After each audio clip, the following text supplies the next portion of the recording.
आइए दोस्तों, प्रैक्टिकल में ध्यान रखने योग्य बातें पार्ट 2 में स्वागत है।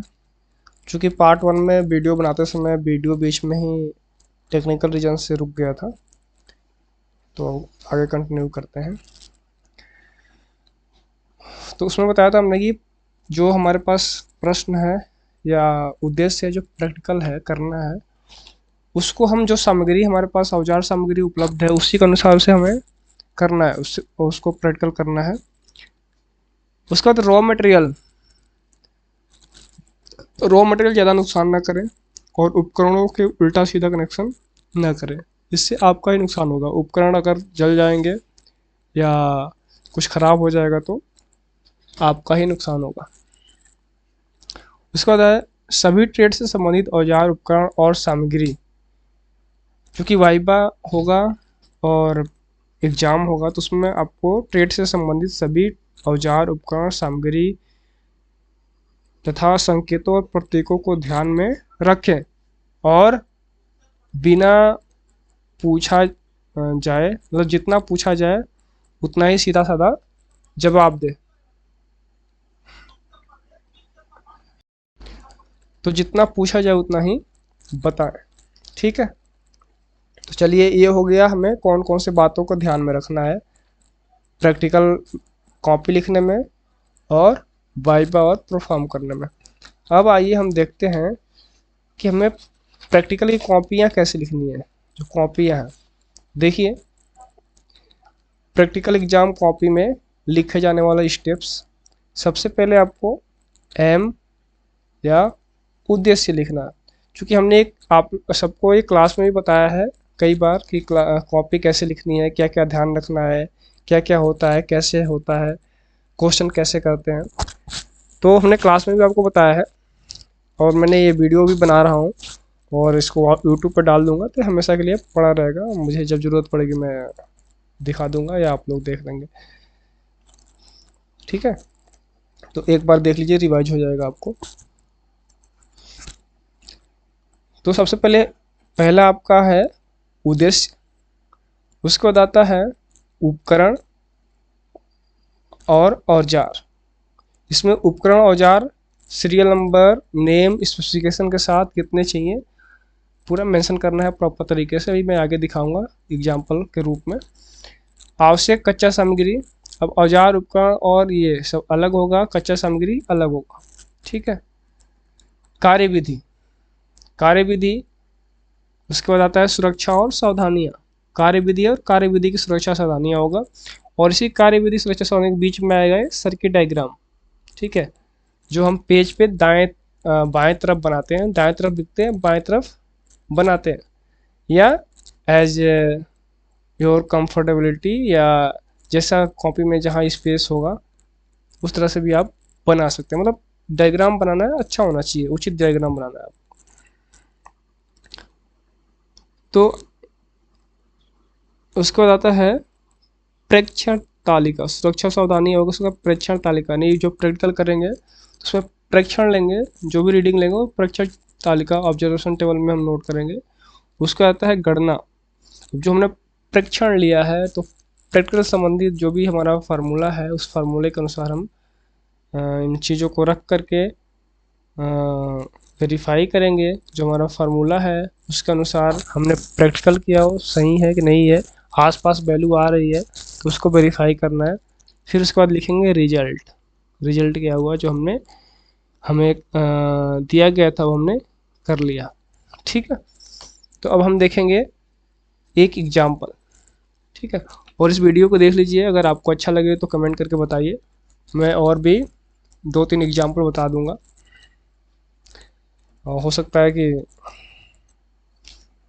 आप एग्ज़ाम में भी काम दे दे। तो देखिए और बताइए, ज़्यादा से ज़्यादा शेयर करिए, और जितने लोग देख रहे हैं लगभग सभी लोग सब्सक्राइब कर दीजिए और लाइक कर दीजिए, ठीक है। तो आइए देखते हैं हम एग्जाम्पल नंबर 1। सबसे पहले हमारा एग्जाम्पल उदाहरण 1 में मैं दिखाता हूँ आपको। देखिए, सबसे पहले क्या है, उदाहरण 1, यह है उद्देश्य। उद्देश्य में क्या है, ऑटोमेटिक स्टार डेल्टा स्टार्टर के माध्यम से 3 फेज इंडक्शन मोटर को संयोजित करें और प्रचालित करें। ये पूरा एक क्वेश्चन हो गया, एक उद्देश्य हो गया। अब इसमें कई सारे उद्देश्य हो सकते हैं। कभी कभी एग्जाम में जो क्वेश्चन पेपर बनाया जाता है, तो अभी ये आपका क्या है, एक ऑब्जेक्ट है। अब कभी कभी क्या होता है, इसी ऑब्जेक्ट में हम कई सारे ऑब्जेक्ट बन सकते हैं, तो हम कभी कभी कंफ्यूज हो जाते हैं, बच्चे कंफ्यूज हो जाते हैं कि क्या पूछ लिया गया। तो कंफ्यूज नहीं होना है, इसलिए मैंने बोला है कि आप क्वेश्चन पेपर को सही से पढ़िए और उसको समझिए, ठीक है। उसके बाद आवश्यक औजार और उपकरण देख लीजिए।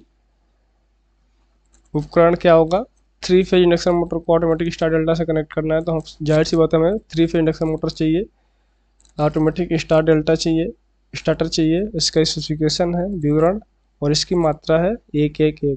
ठीक है, देख लीजिए, स्क्रीनशॉट ले लीजिए, वीडियो रोक करके पढ़ लीजिए। ये आपका उपकरण है और ये आपका औजार है। उसके बाद आवश्यक कच्चा माल, कच्चा सामग्री जो है, पीवीसी वायर, ये कॉटन वेस्ट जो होता है साफ सफाई करने के लिए, इंसुलेशन टेप, है ना।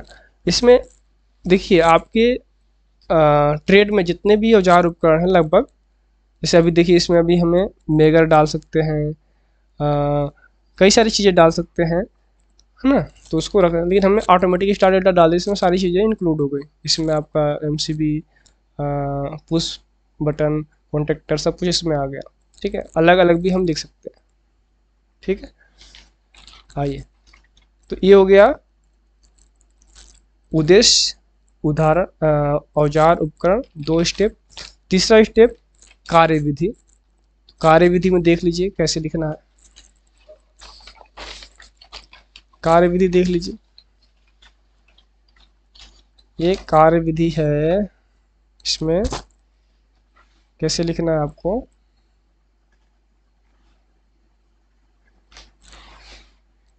कार्यविधि, अरे लेखपाल डिस्टर्ब मत करो यार।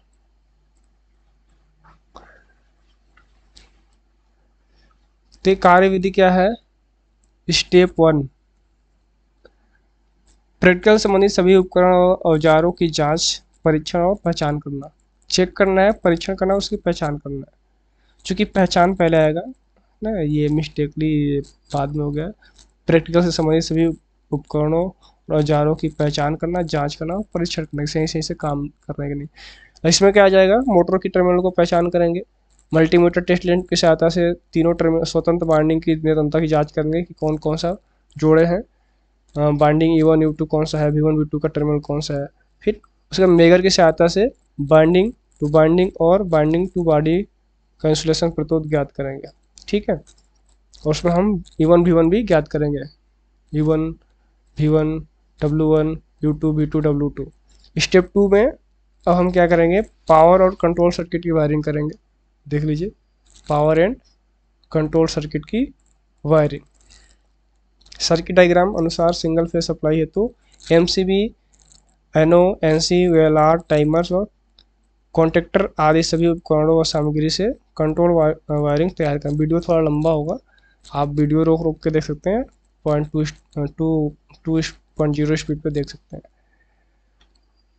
अब 3 फेज लाइन RYB को पहले 4 पोल MCB, मेन, स्टार, डेल्टा। हालांकि आप सबको ये सब नहीं करना होगा, लेकिन हमें स्टेप में सारी चीज़ें लिखनी होती हैं।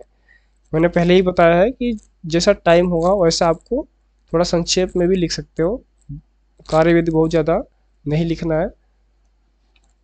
उसका आता है 3 नंबर में, स्टेप 2 में 3 नंबर, 7 किसी एक फेज में अमीटर और वोल्ट मीटर भी जोड़ें। ठीक है, तो ये हमने जोड़ दिया, तो एक अमीटर और वोल्ट मीटर भी लगाना होगा करंट और वोल्टेज मेजर करने के लिए, क्योंकि स्टार में होगा तो मेजर करंट और वोल्टेज करेंगे, और डेल्टा में भी होगा तो करंट और वोल्टेज मेजर करेंगे।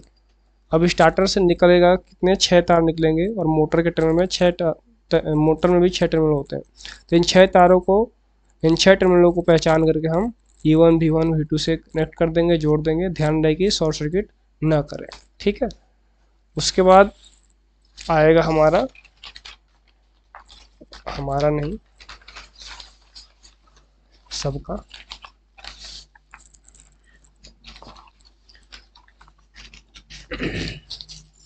देख लीजिए स्टेप 3 में क्या होगा। स्टेप 3 में परीक्षण, प्रचालन और प्रेक्षण। मतलब हमने जो कनेक्शन किए हैं उसका परीक्षण करेंगे, सही सही से किया है कि नहीं किया है। उसके बाद प्रचालन करेंगे और फिर परीक्षण करेंगे, नहीं रीडिंग नोट करेंगे, ऑब्जर्व करेंगे। तो अब सभी उपरोक्त किए गए कनेक्शन की सत्यता की जांच करें, टाइमर को सेट करें, सब सही होने पर सप्लाई ऑन करें और वोल्टेज को नोट करें। अब स्टार्ट बटन दबाएं तथा ध्यान पूर्वक प्रचालन को देखें और परीक्षण लें। ठीक है, स्टार से डेल्टा में परिवर्तन होने के बाद देखें और परीक्षण लें।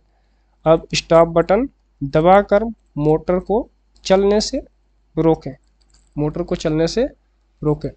तो हो गया आपका कार्यविधि। अब इसी में आता है सुरक्षा और सावधानी।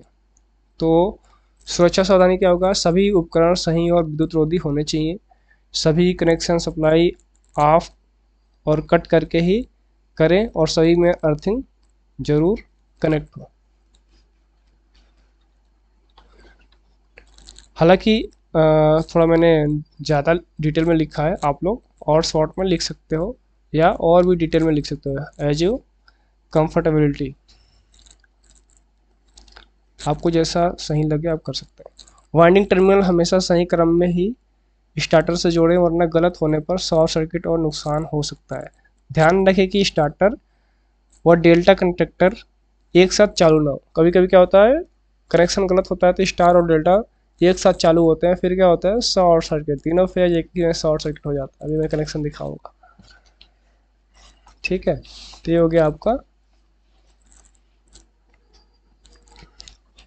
सुरक्षा और सावधानी। अब आता है परीक्षण तालिका। परीक्षण तालिका में देख लीजिए कैसे बनाना है। परीक्षण तालिका क्रम संख्या, मोटर की स्थिति, line voltage, starting current, running current, timer का समय, तो स्टार में कितना है, डेल्टा में कितना है। तो स्टार में करंट देखिए वी लाइन वोल्टेज तो सब में सेम ही होगा, जो लाइन वोल्टेज आ रहा है। बाकी एक और कॉलम आएगा वोल्टेज के, जो बाइंडिंग के क्रॉस फेज वोल्टेज होगा, वो अलग अलग हो जाएगा। ये 415 वोल्ट 440 वोल्ट होगा। ये starting rate starting rate 6 ampere के आसपास आता है। ये रनिंग करंट आपका 2 पॉइंट समथिंग बिना लोड के हो जाएगा स्टार में, और डेल्टा में थोड़ा सा बढ़ जाएगा। टाइमर आप चेंज कर सकते हैं, देख सकते हैं कितना 5 सेकेंड 7 सेकेंड कितना करना है, उस हिसाब से आप टाइमर को लगा सकते हैं, सेट कर सकते हैं। अब क्या है गणना।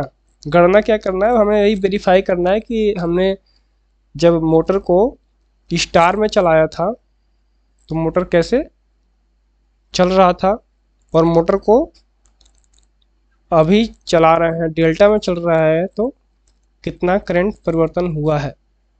ठीक है, तो इस तरह से हम ये वेरिफिकेशन करेंगे और इससे तुलना करके लिख लेंगे। जो जो हमारा यहाँ पे अंकों में लिखना है, जो वैल्यू आएगी, हमने केवल अभी ऐसे लिखा है, अब जब करोगे तो इसको लिख लोगे इन डेल्टा में और इन स्टार में, वही चीज़ें हमें वेरीफाई कर देनी है। तो गणना हो गया। एमीटर वोल्टेज से परिचित मान तथा गणना द्वारा तुलना करने पर लगभग समान मान आएगा। ठीक है, अब क्या है परिणाम। ऑटोमेटिक स्टार डेल्टा से 3 फेज इंडक्शन मोटर संयोजित कर प्रचालित और परीक्षण किया, सभी परिचित मान गणना और रेटेड मान के आसपास ही है। ठीक है, ये हमारा क्या हो गया, परिणाम हो गया। तो ये आपका प्रैक्टिकल हो गया। अब नेक्स्ट आते हैं, इसमें डायग्राम भी बनाना है। हाँ, एक और आप परीक्षण तालिका बना सकते हो, मोटर का जो नेम प्लेट होता है उसका, जब मोटर को चेक करेंगे उसमें इंसुलेशन रेजिस्टेंस वगैरह, तो उसका बनाएंगे। अब देखिए डायग्राम कौन कौन से बनाएंगे। हमने देखिए जो स्टेप में लिखा डायग्राम भी बनाना है, डायग्राम भी जो स्टेप में लिखा बनाना है। जैसे स्टेप में हमने लिखा है, देखिए ये स्टेप हमने पहला स्टेप में क्या लिखा है,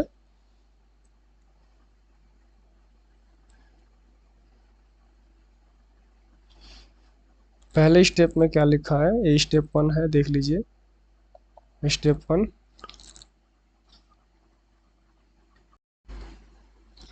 देखिए हमने स्टेप 1 में क्या लिखा है, मोटर के परीक्षण करना है, उसके इंसुलेशन और उसमें क्या क्या लगा हुआ है, कौन सा क्या टर्मिनल है, ये सारे परीक्षण करने, उसी हिसाब से हम इसमें डायग्राम भी बनाएंगे। तो डायग्राम देख लीजिए हमने बनाया है यहाँ पे। सबसे पहला डायग्राम, पहले पेज पे हम डायग्राम हमेशा दाएं तरफ बनाएंगे। तो दाएं तरफ बनाना है तो देख लीजिए ये हमारा डायग्राम है। ये क्या है, ये मोटर है, इसमें 3 बाइंडिंग देख लीजिए, आर वाई बी 3 बाइंडिंग है। और ये रोटर है, इसमें सब मेंशन करना है कौन सा क्या है क्या है।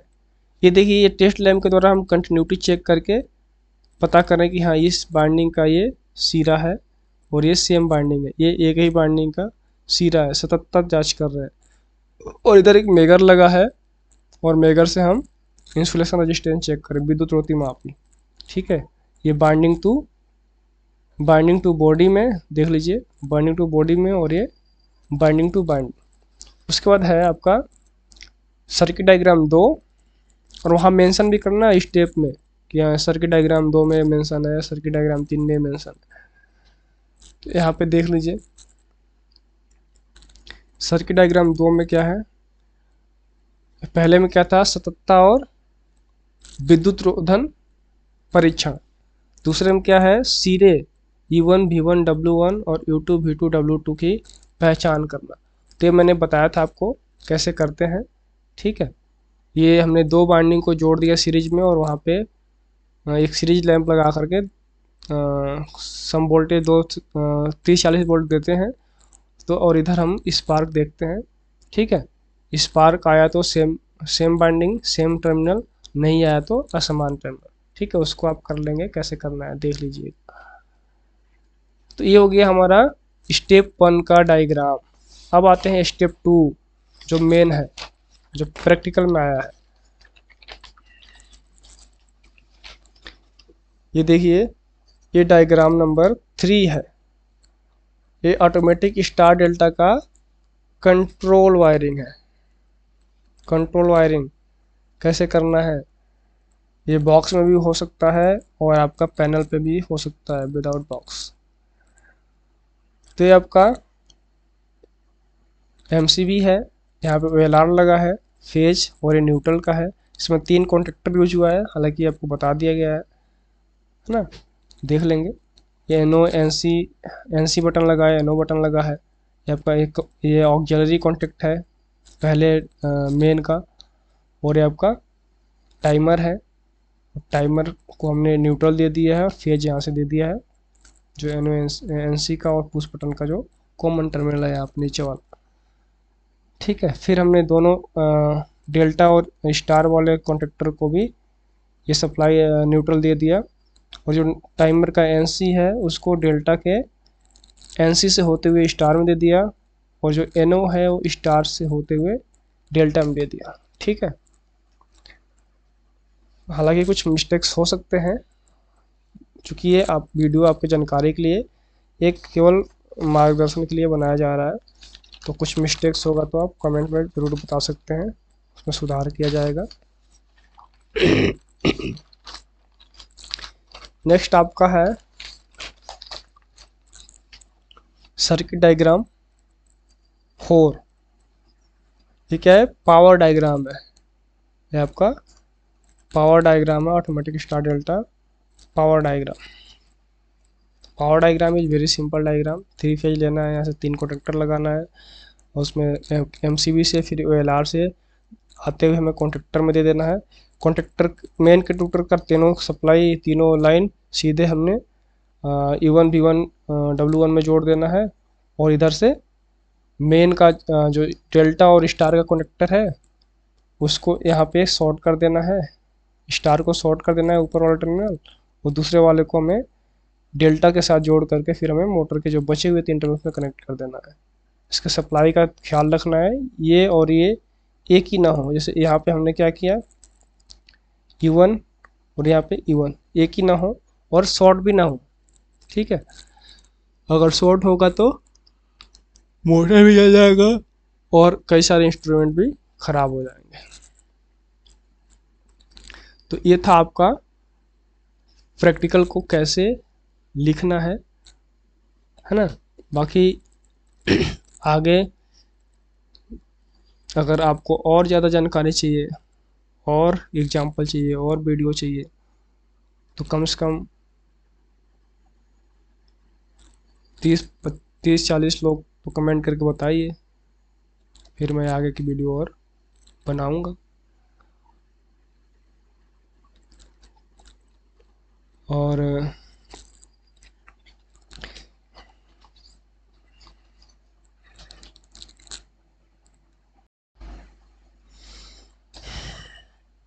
आशा करता हूँ कि आप लोगों को यह वीडियो अच्छा लगा होगा और मददगार भी साबित होगा। कमेंट में ज़रूर बताएं, और मैं जितना जानता हूँ उतना और लर्नर्स लोगों के पास पहुँचे, जिससे कि मैं और भी सीख सकूं और मेरा ज्ञानवर्धन हो सके। ज़्यादा से ज़्यादा शेयर करें, सब्सक्राइब करें, लाइक करें। और इसी के साथ एक मेरा और चैनल है सुकून साहित्य के, उसको भी सब्सक्राइब करिए। यदि आपको हिंदी पढ़ना सुनना अच्छा लगता है तो उसमें कुछ कविताएं होंगी मोटिवेशन वाली, उस पर चिंतन भी होगा, आत्ममंथन भी होगा, तो उसको देखिए। बाकी इस चैनल पर भी मैं ट्रेड से रिलेटेड, पीओटी से संबंधित वीडियो डाला करूँगा। ज़्यादा से ज़्यादा देखें वीडियो को और लाइक करें।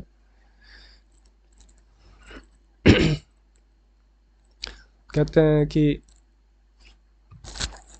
कौन कहता है किसी में कोई कमी नहीं, आखिर आसमां के पास भी तो ज़मीन है। ठीक है, मिलते हैं फिर किसी और नई चर्चा के साथ। तब तक के लिए धन्यवाद, नमस्कार। आप लोग को शुभकामनाएं एग्ज़ाम के लिए। Thank you.